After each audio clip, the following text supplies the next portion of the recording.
Heinan, Landa. I'm the CEO and founder of Optimal Networks. We're an IT company located in Rockville, Maryland, and with a new branch office in Annandale, Virginia. Our biggest concern was based on our biggest desire, which was to grow. So I've been wanting to grow this company and make it larger and larger, and we've been experiencing some very kind of steady state, very, very small growth year over year, and we wanted to ramp that up. One of the best ways to grow, of course, is organic growth. It's to have prospects, leads and prospects, and to actually close clients and get new clients into the fold. And we were finding it very, very difficult to do this. We had traditionally branded ourselves not just in terms of service, but also in terms of our culture. And we have a very fun, work hard, play hard sort of culture. And it really appeals to the people who know us. But it also didn't move the needle for prospective customers. And I think their thoughts were, well, that's real nice. I'm glad you're a great place to work. You know, congratulations on all your awards, but what is in it for me? They didn't resonate with that theme. So while maybe a few years ago it was a good branding and the service and the positive culture were maybe a bit more rare in the IT world, buyers were getting more sophisticated, more savvy, they were a bit more worried about the technology, and they wanted to know why should they partner with Optimal versus anyone else. We had tried a series of morning breakfast events. We tried that for 18 months. We had tried telemarketing. We had tried sales, just feet on the street. We tried all sorts of things and a lot of networking. And what we were starting to bump into is this issue where we knew we were offering something very special to the marketplace. We knew it. Our clients knew it. We had very loyal clients, and they like what we're doing, and we had very intense focus on ridiculously great service. But this wasn't playing when you go talk to a new prospect. Me saying I provide great customer service versus somebody else saying they provide great customer service, impossible to tell. It's just impossible to tell. For some reason, we weren't connecting with our prospective marketplace, and it was not a tactical thing. We tried many different tactics, and the tactics didn't seem to change anything. And so we were losing deals. That's when we said we got to back up.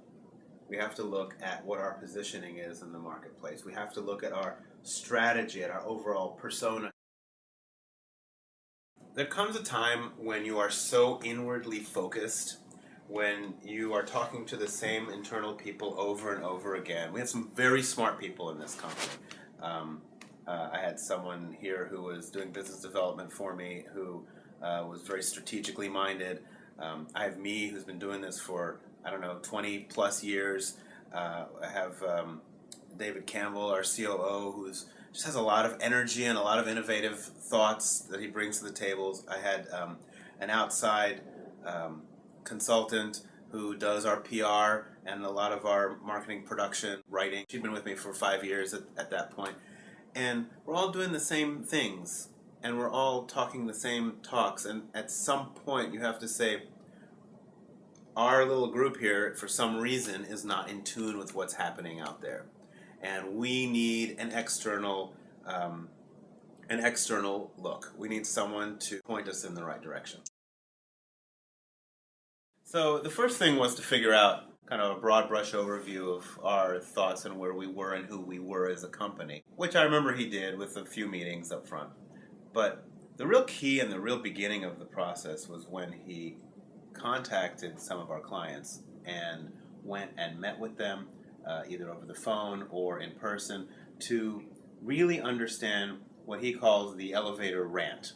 The elevator rant is this phenomenal concept, which is your client gets in the elevator with their coworker, and they are complaining, because that's what people do in elevators. And for 30 seconds, they're complaining to their coworker. What are they complaining about? Because if you know what they're complaining about, then you can do your elevator pitch. You can address that complaint. So there's a fantastic concept, and he goes out to all of our different clients, and he listens to them, and then he took all this information that he gathered from us, from the clients, from the marketplace, from whatever additional research he did. I don't even know how to say this. He put it in his cranial computer. He just mushed it all together until out came some very, very logical thinking about how to be effective and differentiated in our marketplace. So Bob delivered to us, from all this information that he gathered, he delivered a full, very detailed, very thorough report, a full marketing plan and a full sales plan. There are all sorts of ideas that built upon much of the work we had already done. He didn't just take that and discard it. He used it as a building block and refined it and gave us metrics and gave us how to do a return on investment on many of our different programs, and really ratcheted up the professionalism of all of our marketing and sales activities. And before I get to the meat, to the gem, I will say that he's someone who didn't hesitate to comment on things that needed commenting on, things where we were stumbling. Very diplomatic, but very much, hey, you guys should focus on this. It really didn't come across right. And when you look at that and you're like, shoot, it didn't come across right. We got to fix that. We didn't jump on things we needed to jump on sometimes. We were perhaps a little bit too calculating in the way we were trying to get things across. Too analytical, maybe is a better word. One of the main things that came out from Bob's interviews with the clients and the prospects was that they were looking to us to guide them through the maze of technology. And technology is something that the pace of technology is just accelerating and accelerating and accelerating. And our key clients, in most cases, are non-technical executives, and they have IT responsibilities, and they cannot afford to spend the time. They don't want to spend the time to figure out which technology is coming next, which they should invest in, which they should skip. And they're looking to us to do that for them, to really guide them through this. We had been doing it in a, I don't want to say haphazard, but a very informal way. We had our ideas, and we would talk to the clients, and we sporadically, and Bob really pulled this out as the gem of the thing that we needed to focus on. And it's not just optimal with a bright sunshine on top of it and a smiley face. It's not going to cut it, okay? We really had to make kind of a fundamental programmatic change in what we were delivering. And we keyed around this concept. We keyed our efforts around this concept. And Bob came up with this idea of a regular formalized campaign called Spot On, which we have implemented. And what we do now is every 6 months, the leadership of our company gets together and votes on the top 3 technology trends. And then we take those 3 trends and we discuss them in depth and put together a formalized brief for our clients about these trends. And so now our clients can become better informed on what they should invest in, what they should not invest in. It's critical for them. If they miss an investment, their business can become uncompetitive. I don't know how else to say that. For example, Windows 8. When it first came out, our clients wanted to know, should they invest in Windows 8? What was the purpose behind Windows 8? How did it affect their tablets and their mobile devices and their phones? Did they really need to move from Windows 7 to Windows 8? Couldn't they just wait? Is it going to be another Microsoft Vista that people started investing in and then realized they were wasting their money because it was such a terrible operating system?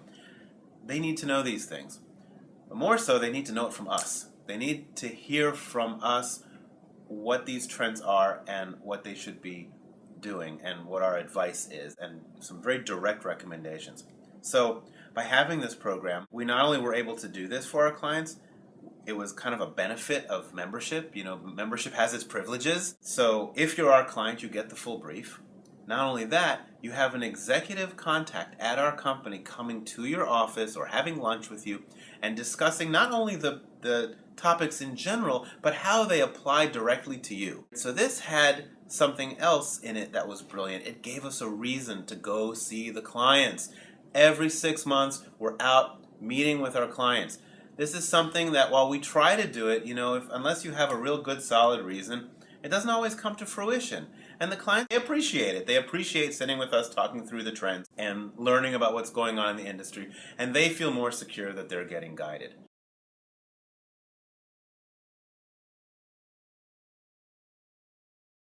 So now you take that as your top level value that you're delivering your client, and then you start bringing it out through the marketing channels. We have blogs.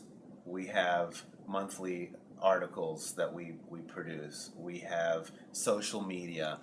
We have broadcast emails that go out. And all these things begin to take on some of the topics that we talk about in Spot On with our clients. So if you're a prospect, you're not going to get the full Spot On brief, but you will get a sense of the kind of value we're delivering in Spot On and to our clients.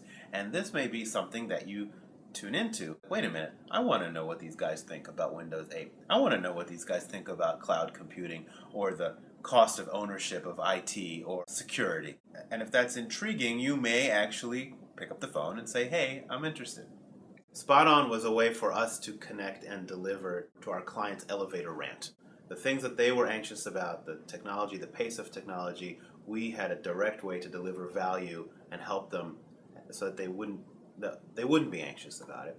And it gave us a method of disciplining our content so that now for a month or 2 months at a time, we are focusing on one particular topic, both to deliver it to the clients, but also through all of our marketing channels, which gives it a lot more impact. So now our marketing has taken on some new life. We have a new website that embodies this Spot On concept as one of its central themes. We have the Spot On engine that is running at a clip, both for our clients and for our prospects and through all the marketing channels. And it's a message. So when someone says, what do? We can actually answer that question through the lens of who am I talking to? I'm talking to the non-technical executive who is the highest decision maker in charge of IT. And I know the kind of anxiety they're dealing with on the IT industry, and I know that I can resolve that. Not just that I can take care of their network. I can take care of their network better than anyone else out there. I can put them in the cloud. I can provide them with a whole range of activities. I can give them strategic IT guidance. I can walk them through this maze of IT, and I can make them comfortable that they're doing it right. And that is the essence of our marketing now, and the essence of our message. So it works. What am I going to say? It works. We're getting a lot more referrals. We're getting much better lead flow. The messages are resonating, which I think is the key, because when you're sitting in front of someone and you show them even the cover page of the Spot On brief, when you see their eyebrows shooting off their head going, God, I wish my IT company would give me that. It's a win. It's a win. I would say to anyone who is considering investing in marketing in a strategic way, someone who hasn't done this before, well, maybe you've thrown money into marketing before and nothing's come out of it. Look at what Bob London is doing. He's a brilliant strategic thinker when it comes to marketing, and you couldn't ask for someone better to take what your clients and your prospects want and deliver to you in a way that you can deliver on it. There are many, many people out there offering marketing advice, strategic advice, sales advice, and I met with a few of them. Probably the most interesting meeting I had was with Bob London. Bob asked me all sorts of questions. We had a very nice conversation, and he really dug down into what some of our issues were and what we needed to accomplish. And then he went away, and said he would get me a proposal. And I wasn't sure what I was going to do. Was I going to do it or not going to do it? And a few days later comes this proposal, which frankly was a turning point in my relationship with Bob, because in his proposal, he captured our situation and what I had said and what he had intuited. I mean, it was empathetic. I was reading this proposal and I was like, oh my God, he got it. Like, he got it. And I'm usually pretty good at figuring out when people get what I'm saying or not. And he got it to a level that I didn't think was even possible. And it was in the proposal. And the proposal actually changed my my outlook, the way he listened to me and wrote that proposal. And by the way, that to me was the linchpin, because I knew that Bob was going to go out and talk to the clients. And I said, if he can absorb the information from them the way he absorbed it from me, that's worth its weight in gold. And it was at that point I was like, I'm going to work with this guy. I don't know exactly how, I don't know exactly when, but it's going to happen.